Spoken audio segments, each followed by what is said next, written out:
you not concerned about the deficit in the last year budget? We had about over 2 trillion deficit. Are you concerned about that? Of course I'm concerned about that. There was a little bit of a capital expenditure which was actually set aside to finance that, obviously. So where is that budget being placed into? Okay. That should be looked into as well. Okay, we have our guest in the Abuja studio, Paul Alaje, who's also an economist. Thank you for joining us, Mr. Alaje. Okay, so Mr. Adele is concerned about the fact that the budget dropped from what it was in 2018. The new proposal is 8.83 for 2019. He's concerned that it's dropping. He's thinking it should have been higher, considering the fact that we have the kind of crisis we have now. The educational sector appears to be in a standstill right now. ASU is on strike. Labour is threatening to go on strike because of minimum wage and all of that. So he thinks the budget should have been higher than what it is. Do you agree with him? Yes, to some extent, I agree with him because the budget that if you finance a lower budget, you are looking at contracting your economy, other things being equal. In 2018, the year we are financing a budget, or we have presented and approved a budget of 9.12 trillion. The president has laid before the National Assembly another budget of about 8.83 trillion. It is far lower than what we had in 2018. Now, let's assume this budget is passed. What are the implications?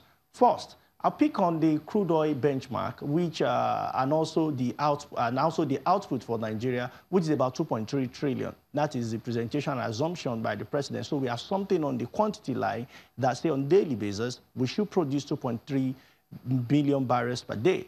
On the price line, we have something saying we must sell these 2.3 at $60 barrels per day. As we speak, a couple of days ago, the last time I checked, it was about $53 per barrel. So if you are selling $53 per, 57, I beg your pardon, $57 per barrel of the shortfall. As we speak, according to the presentation by the Minister of Budget and Planning, Senator Dodoma, we have a shortfall. At the average output as at September was about 1.94, 1.95 million barrels per day. So we already have a shortfall, even if this budget is passed. So the critical question is what you asked, that where are we going to finance this budget? Because if this were to be 2019, we've already lost some money because of output and price.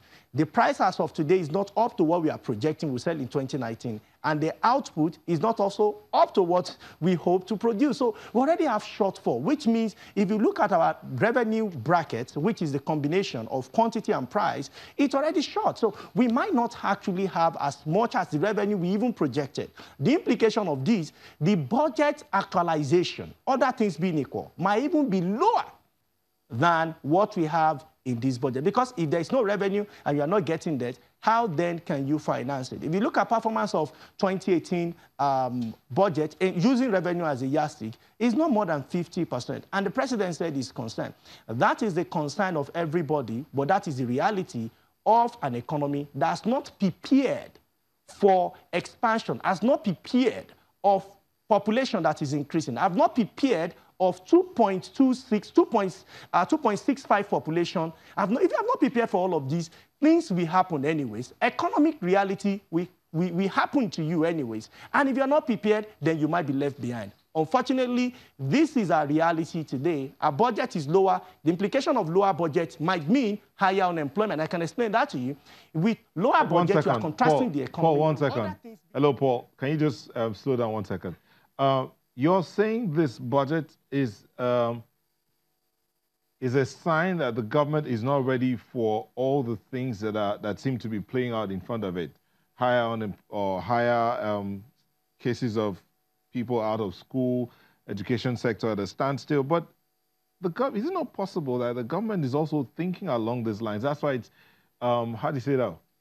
Being cautious with the proposal. I mean, if the government is looking at the amount of revenue that's expected revenue, thinking about 6.7 trillion naira, 6.97, that's what the government is projected to come in terms of revenue, instead of the 7.17 trillion of 2018. Isn't that being cautious, not being too ambitious, so that they will not project what cannot be done? Thank you so much. You mentioned what government proposed or what government passed for 2018. We only did 50% of that. It's only 4-point-something trillion that was actualized from the budget statement. So that we mentioned 7 points, it was a proposal. It is not the reality. Only a proposal, that's what you have. So the reality is what we should look at. What is the reality here? If this budget is passed, like I mentioned to you earlier, we are already losing revenue because you cannot sell beyond what international community market forces determines, and the quantity is already lower by over 350,000 barrels per day. So how do you meet up given these benchmark? Okay, and you know why we have to mention what? You know Paul, let's look at the issue of taxes here, because the government talks about an increased tax base. More people have been added to the tax database of the country. And FIRS posted a tax revenue of over or about 5 trillion in 2018 or thereabout. Isn't that enough to have financed the budget, or is it that what FIRS gets in is not completely returned to the Federation account? Okay, I'll give you a summary so that you appreciate this.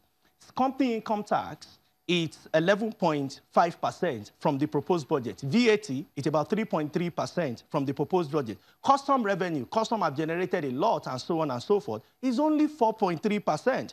Independent revenue from government is only 9%. Signature bonds, bonus, I beg your pardon, is only 1.2%.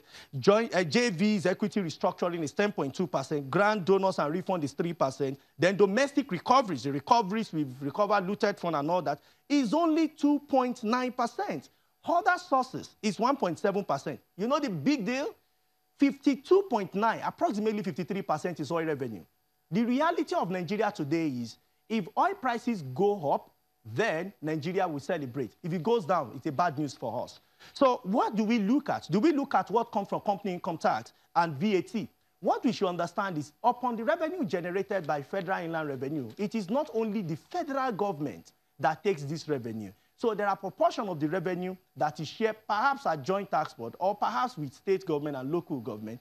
All these monies have to go to other tiers of government. The proportion that federal government is expecting is what I've mentioned, and none of them is up to 20% as an entity.